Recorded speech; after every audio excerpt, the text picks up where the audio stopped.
కమ్మని ఈ ప్రేమ లేఖనే రాసింది హృదయమే.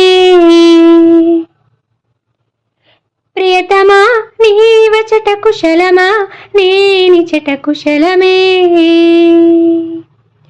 ఊహలన్నీ పాటలే కనుల తోటలో, తొలి కలల కవితలే మాట మాటలో.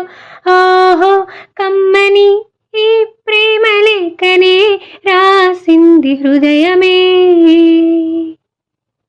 ప్రియతమా నీవచట కుశలమా నేనిచట కుశలమే. గుండెల్లో గాయమేమో చల్లంగా మానిపోయే మాయ చేసే అమాయే ప్రేమాయే. ఎంత గాయమైన గాని నమేనికేమి గాదు పువ్వు సోకి